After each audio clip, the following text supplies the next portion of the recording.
alitenda mambo makubwa, wanadamu hawakuelewa. Tenda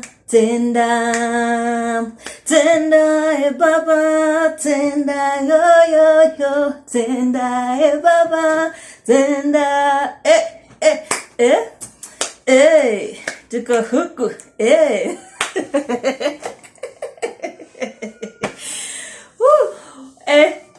Welcome back. This is Emma Owoko Chronicles and my name is Emma Owoko. Welcome back to my channel. This is where we share stories and lessons, changing mindsets, one story at a time.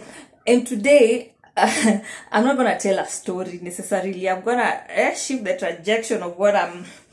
It's not a story, but you know, you're going to get the lessons from what I'm sharing. And I just want to talk to you about transition issues, and this is something that has been in my heart for a very long time because I'm speaking about transition issues from let's call it singlehood to marriage, because I feel like there is a lot of things that we are not told in the so-called bridal showers, and you know, that hurried what is it called, premarital counseling. Yes, it's called premarital counseling, because I feel like, okay, I'm not saying the people who are involved in these activities are not doing a good job, but what I'm saying is it does very little to prepare you for the next season that you're entering into, and I feel like most of it is done, you know, such last minute.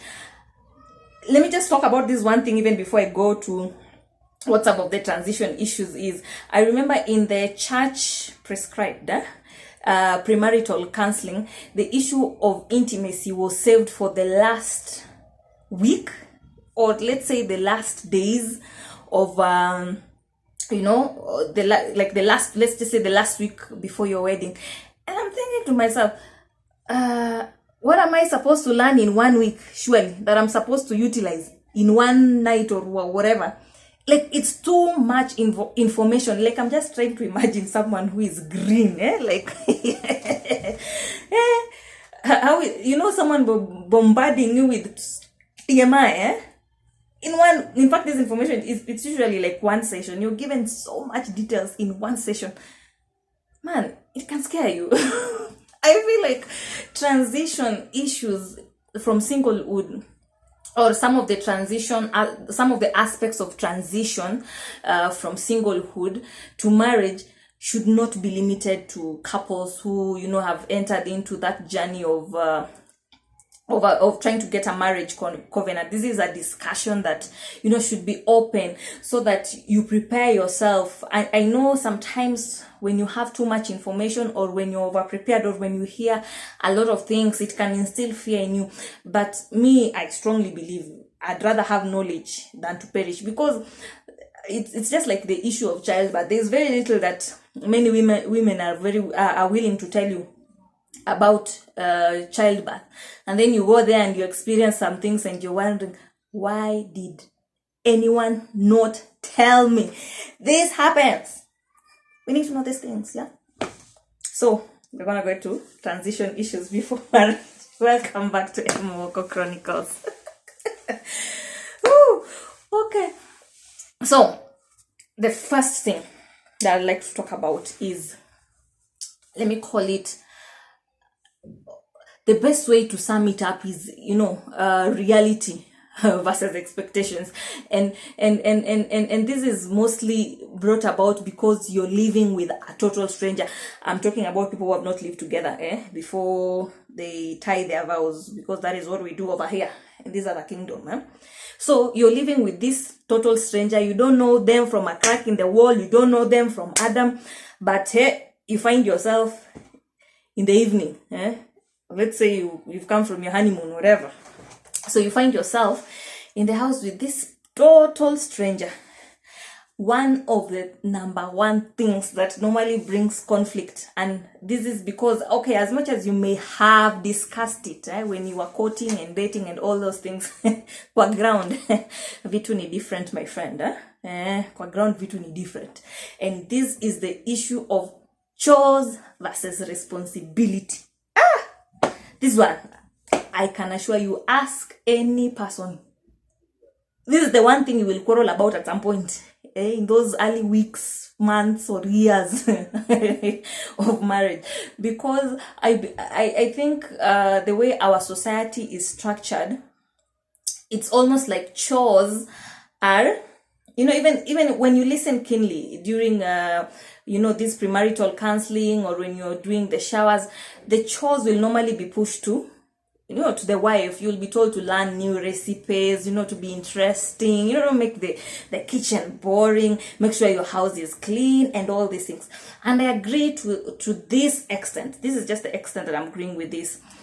Naturally, us ladies, I'm not saying all women, I don't know about all women in this planet, but I'm saying naturally, us ladies, we are geared to, we want a homely environment. Like, it's not going to be 9 o'clock and I know my household has not eaten, whether I was the one to cook or the man to cook, or whatever the scenario may be, and I just sit there, like waiting on the guy to figure it out. We are not wired like that. Most of the time you'll find yourself doing things, whether you like it or not, but you'll find yourself doing those homemaker things. And it's a discussion that I feel is worth having. I don't think there is a one shoe fits all for every household, but what I'm trying to tell you, it is one of the issues that you'll run into.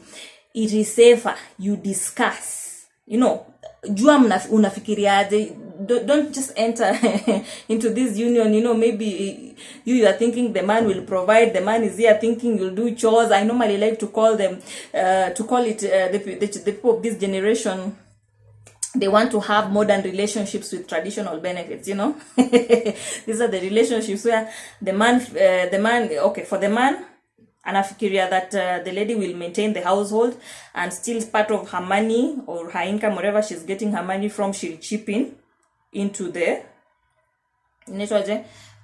expenditure of the home, the running of the home rather. And then for the lady, for the lady, she expects that the man will be taking care of all, financial obligations of the home, while she'll take care of the running of the house. And if she's making money, then the man has no right to ask her how she's handling or what she's doing with that money. And it's a conflict situation. It's one of the top. I'm just saying it's top. And this is just because of difference in upbringing. Maybe you grew up in a home where, your mom used to do everything. Like me, I don't think I'm not too sure if my father knows how to boil water. I'm not too sure.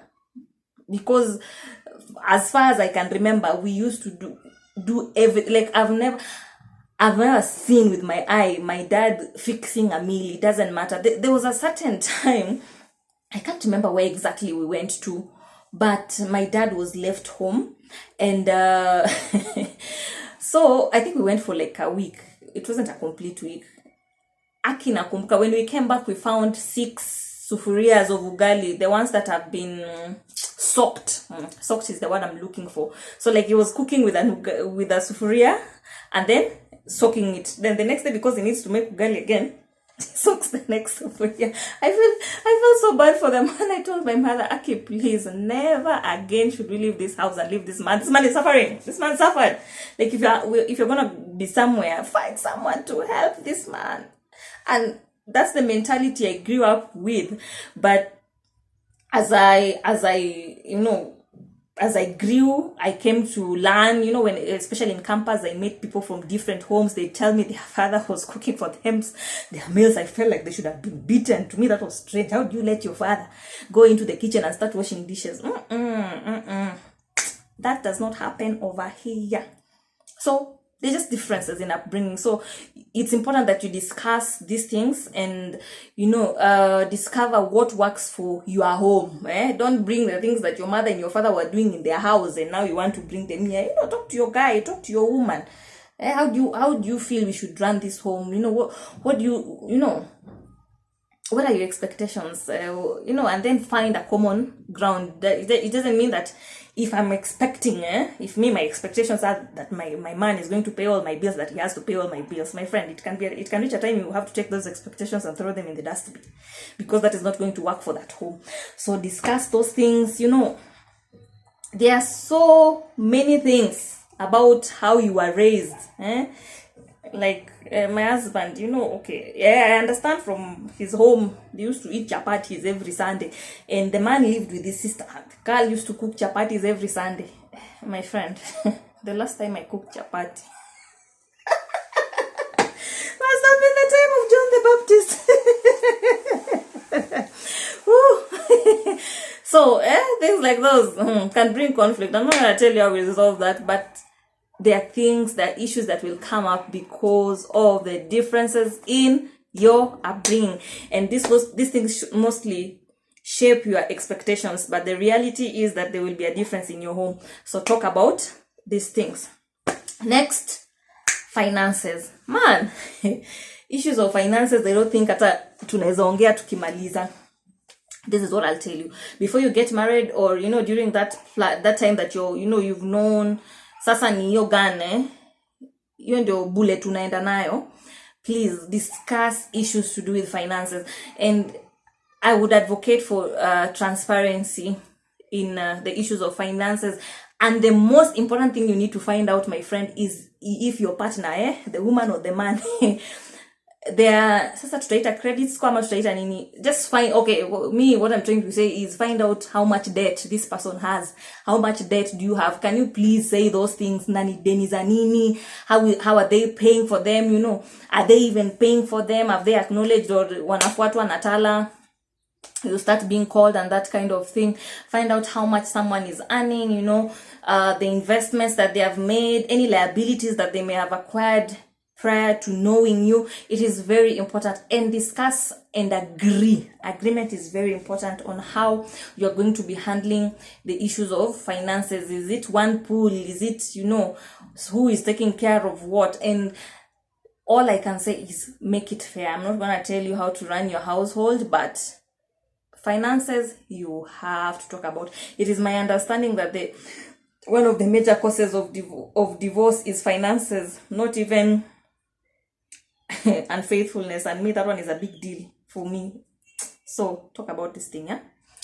Number 3, I would say family. Oh my God, this one start even before you know this man's last name. Find out where this person is coming from, where this lady is coming from. Find out their family background. What kind of people do they have in that household? My friend, let no one lie to you. Yes, a man leaves his father and mother and is joined to his wife and they become one, but I can assure you, you are one also with everyone. In that person's circle, their friends, their brothers, their sisters, their mom, their aunties. These people, in one way or the other, will affect the quality of the relationship that you have. Find out everything about that person's family. And it is not to find out so that you discriminate. The point is, if it is something that you feel you cannot deal with, you have no business making this person a part of your life. It's important. Aki, naambiwa kweli. I remember the first time I told, there's a time I was feeling kind of homesick. So I told my husband, Aki, I really feel like I'd want to go and visit my mom.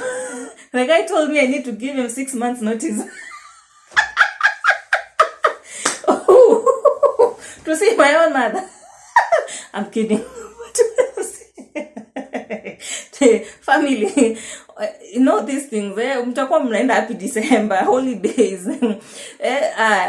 So a difference that I noticed between my family and my husband's family, they are always calling and WhatsApping. Sisi, my friend, I spoke to someone 1 month ago. I know he's okay, he's alive. The last time I checked, Ajaniambia something is wrong with him. He must be fine.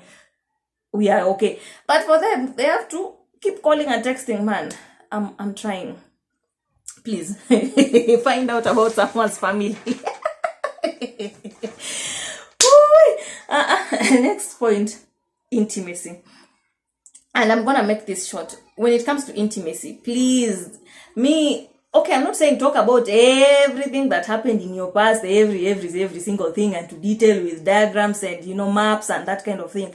But it is important to discuss what your expectations are when it comes to intimacy. And, trust one another and work with one another, to fulfill those desires, because these are normal things that God has given us. Don't be quiet. Don't be Don't be like a log of wood. Talk about these things.